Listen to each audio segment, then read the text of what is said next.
Now, I didn't know what to expect from Pet, and as a YA novel, I admit I wasn't expecting over much. How refreshing this world, and Emezi as a writer. While we know little about the world or community that our protagonist Jam lives, we know enough that it sees itself as a kind of post-trauma utopia, one where earlier generations had fought and won out against corruption and violence and immorality.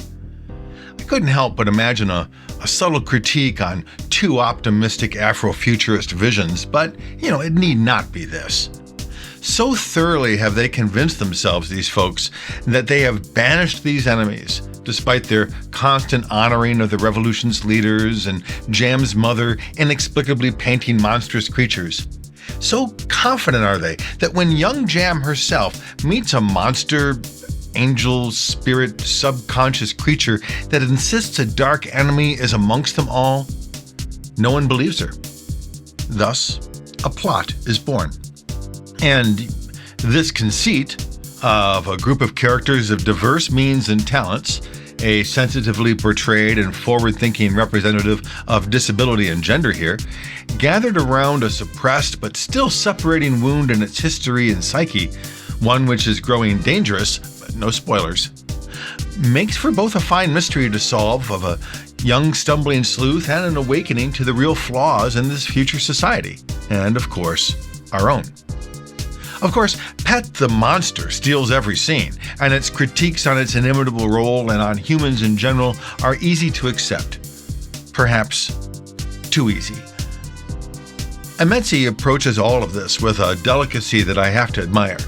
The subject matter is quite adult in its reckoning, but one which younger readers nonetheless encounter and seek to understand. And Emezi's strength as a writer is to bring authenticity to her characters' emotions, even ones we would call villains, while avoiding the gratuitous or the graphic. She does the same for her world, offering its history and principles only insofar as they are relevant to her story. The characters, especially Jam and her friend Redemption, did I mention that even her names are carefully crafted? Are in the foreground. The rest is for younger readers to make their own connections and find ways forward. Yes, this is a book of traumas, but yes, this is a book of challenges towards our parents and communities, of empathy and hope for its younger readers. P.S.